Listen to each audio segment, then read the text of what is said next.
Hey, what is up everyone? It is Brick Lover Brad here today with another episode of Ask Brick. Ask Brick is my Q&A show here on YouTube and across all my other social media platforms where you guys ask me questions down in the comments below about LEGO, my life, or literally anything at all across any of my videos, and I answer them up here on video. Today we are here with episode number 77, so let's just hop right into it. A lot of these questions today revolve around the LEGO store, so I just kind of combine them all into one video. The very first question is from Brick. Ask Brick, which one do you think is better, the Pick-a-Brick boxes or Pick-a-Brick cups? So the Pick-a-Brick cups here have been at LEGO stores and on the Pick-a-Brick wall for literally as long as I remember, I think since these stores opened, and now we've got the new Pick-a-Brick boxes. These just came out earlier this year in 2024. Some of them started popping up around end of 2023, but these are the new style of the Pick-a-Brick cups. These are environmentally friendly. They are roughly the exact same size and cost roughly the exact same. So it's literally just a preference of what do you think is the best. And I would have to personally say I am a fan of the boxes. And no, that's not me saying this because I'm a member of the LEGO Ambassador Network, which I'm not, even though some of you have accused me of saying that in my last video.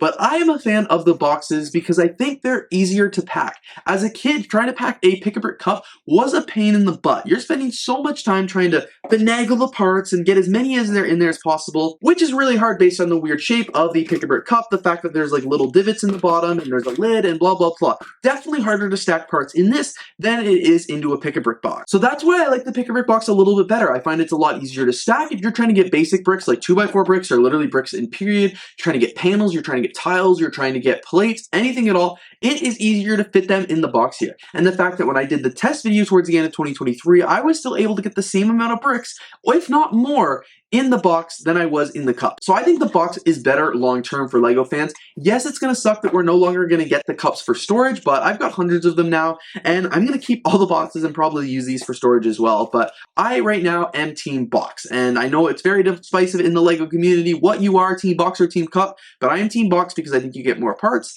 It sucks that you don't get the storage anymore, but I think you get more parts, and I think it's easier to stack in the long run. Speaking of LEGO Pick-a-Brick, Nose Task asked, Ask Brick, how do you know what parts are at the LEGO store Pick-a-Brick wall? I know what parts are at the Pick-a-Brick wall through two different methods, or three actually different methods. One would of course just be going to your local LEGO store and checking out the Pick-a-Brick wall to see what's on the wall, but that's not as easy and not as convenient. The second would be using online social media such as Facebook. So I am part of a Facebook group called LEGO Pick-a-Brick Wall Canada or something like that, and basically people from all over the country just post the Pick-a-Brick wall at their local LEGO store. We don't have a lot of LEGO stores in Canada, so that's why the group's not super crowded, but people will be like, hey, this is the Sherway Gardens LEGO store, this is what the wall looks like today. Hey, this is Yorkdale, hey, this is BC, hey, this is Winnipeg. Like, they'll just post the Pick-a-Brick wall and you guys can see all the parts that they have, and that's great because when you're on Facebook, you can see they've got cool parts. They'll often say when they were at the LEGO store, so you can run right there, or they say, hey, this was last week, so you don't rush and waste your time, but that's a great way to find out what parts are in the LEGO store. So maybe check your local community or check your country. If you're in the US, they might have one as well or something like that.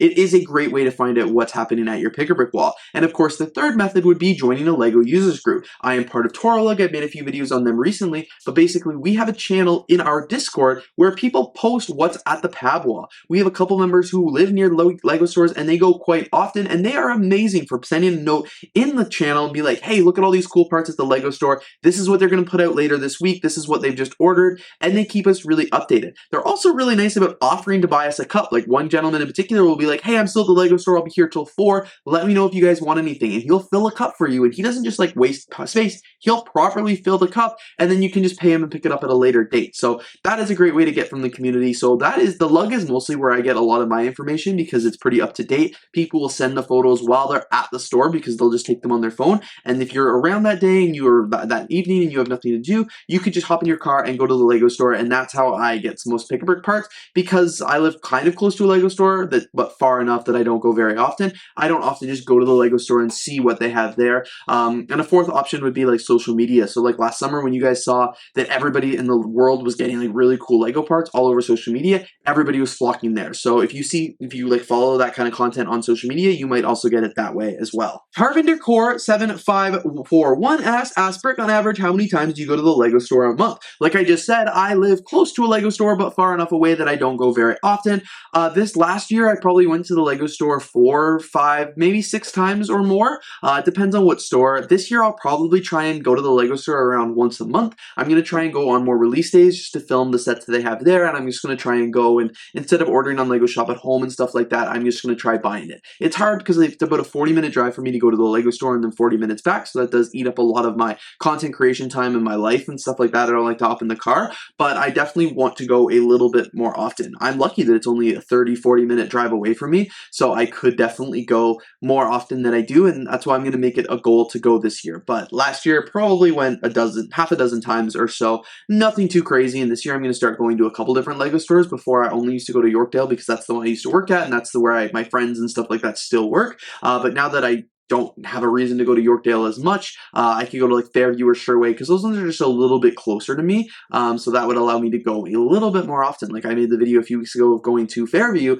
Lego store, and that's just because I was in that area, I was in the Scarborough area, so that's where I wanted to pop in, and that's the only store that actually happened to have the Polaroid camera in stock. So I'm going to go to the Lego store a little bit more often this year, but it's probably about half a dozen times a year, not counting vacation. If I'm on vacation and there's a Lego store there, I'll go. Sometimes that means I go to a dozen or more Lego stores in a year, and sometimes not. But I should probably tally that this year to see how many stores I actually go to. The next question is from the Legacy Dan. AskBrick, which stores impose pick-a-brick cup limits? I've never seen this before. I talked about this on a couple episodes where I was like unboxing pick-a-brick cups and stuff like that, and I talked about them imposing limits to the parts. So this is not across the board at every Lego store. This is just what some of them do, and this one in particular did it. Sometimes when the Lego stores get really good new parts, whether they be masonry bricks or like other tiles or other things that they know are hot sellers within the Lego community, they may impose limits on the cup just so everybody gets a chance to get the parts.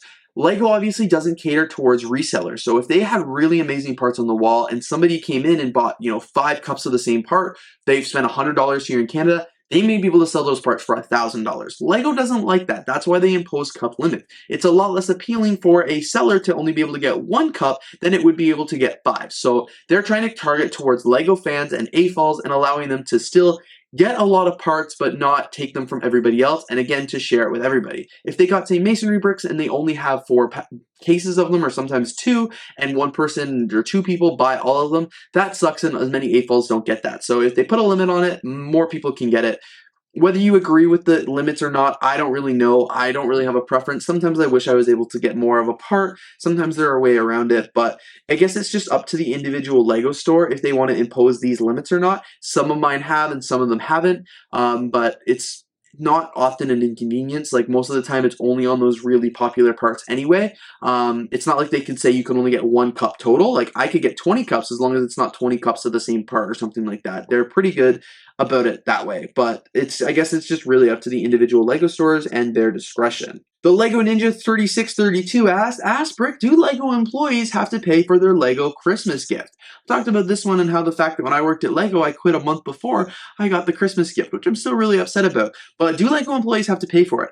Absolutely not. This is a free gift that is given to them at the holiday season. This is like a bonus for working for Lego for the year. This is a nice little treat for them to celebrate the holiday season, and that is in addition to their annual Christmas bonus, which Lego employees also get. A lot of retail employees that I know of have never gotten a bonus or anything like that before. I never got a bonus when I worked at like service industry and stuff like that. So those are 2 cool things that Lego employees would have to look forward to when working at the Lego store. So no, they don't have to pay for this gift. It is given to them for free. The only requirements is they aren't allowed to sell it or get rid of it or anything like that. So a lot of employees will hold on to that gift until they no longer work at the Lego store, but it is completely free and it's a nice little bonus for them to have. The Lego store gift this year was that advent calendar, which I know a lot of people were not a fan of, but I've watched some reviews and some videos on it since then, because if you don't know, Lego ambassadors also get them as well. But I watched a few videos on them since, and I actually kind of like it. It's a cool set. It wasn't as bad as I thought it was when it initially came out. This next question is from Daniel1199. AskBrick, how are you able to get so many different types of bricks and Lego sets? I guess the reason that I was able to get so many different types of bricks and Lego sets over the years is I have been a Lego collector for a really long time, and my collection has just continued to build and accumulate. Obviously, when I first started, a lot of the sets that I was getting were city, but as I've grown older and changed my interest in Lego, I've started to acquire a lot more themes from like icons, architecture, creator 3-in-1, Lego ideas. I've got some Minecraft, Ninjago, the seasonal sets like the Chinese New Year's, brickheads, so many different themes that I've started to collect over the years. And I think that how you continue to grow your collection and get a variety is just collect for a long time. Obviously, if you're just starting your Lego collection last week, you're probably not going to have a lot of variety because you're probably buying a lot of similar sets and maybe a lot of similar parts. But over the years, as new themes start getting introduced, old ones get retired and your interests change, you'll just genuinely start accumulating a lot more different sets. If you just want a bunch of parts, obviously you could go to Facebook or Marketplace or something like that and try and purchase out other people's collections, which I have done as well. That's how I do have some Star Wars minifigures or Star Wars parts or other sets that I'm not like super interested in, just because I've accumulated others' collections over the years and I've added them to my collection and it just grows that way. So just by years and years of collecting, that's how I've been able to diversify my Lego collection so much. And I will continue to diversify it as my interests grow and change through over the years, and everybody else in the community will say pretty much the exact same thing. This final question is from Tarvinder Core 7541. AskBrick, what are your best memories while working at the Lego store? I unfortunately didn't work at the Lego store for very long, just about 6 or 7 months, but I do have some great memories while I was there. I do have to say though, I think my most favorite one wasn't even actually at the store. It was from the work social that we did. So every year, because you know there's Lego Play Day, every store got a budget to do something with their staff to promote community and play. And what my store did was we actually went out for dinner. I think we went to the Cheesecake Factory or something, or Pickle Barrel or something like that, which is like a Canadian restaurant. And then we went and did an escape room, which was really fun. Like that was such a great way to build with the community with the store. So people were working that day, I wasn't, so we commuted to the store. We met at the store after hours, after they had finished closing. It was a Sunday night because the store closes at like 7 o'clock, I think, 7 or 8. And we got to go have dinner and then we got to do this escape room and it was a ton of fun. We had a blast at the store. There's a picture of us at the restaurant that unfortunately I've never been able to track down. When I left the Lego store, I tried to get that picture because I wanted to print it off and put it on one of my shelves here, but I've never been able to find out whose phone actually took the damn photo. But basically, that was one of my favorite memories at the store. In terms of actually working at the store, besides that memory with my coworkers, I think some of my favorite memories were just the day-to-day interactions I would have with Lego fans. So many really cool people while I was working there. That's where I met Brick and Nick for the first time, who became a Lego influencer and a Lego master, which was really fun, and I've been able to stay in touch with him over the years, and I first met him while working there. I've been able to meet a lot of other cool, Lego people in the community, whether they be part of a lug, whether they're not part of anything and they're just Lego fans. That was really fun. Obviously, memories of somebody stealing from the Lego store and me being part of a sting operation to help take them down was a lot of fun. Building the Hidden Side set before it was released to the public was a lot of fun. Building the treehouse, I was again building that before it was released, was a lot of fun. And then just getting the inside scoop on the Lego and stuff like that was a ton of fun. So there are a lot of really great memories from my time working at the Lego store, and those would just have to be some of my favorite. But I'll probably think of more after this video wraps because it was a good time at the store. Anyway, you guys, thank you so much for tuning into today's episode of AskBrick. Really hope you guys enjoyed today's video and me answering all your questions that kind of revolved around the Lego store. But lots of great questions this week, so thank you all again for asking. And of course, I will have another episode number 78, coming in about 2 weeks. So don't forget to leave your questions down in the comments below so I can get to them then. Anyway, you guys, thank you so much for watching today's video, and I'm looking forward to seeing you all here in the next one.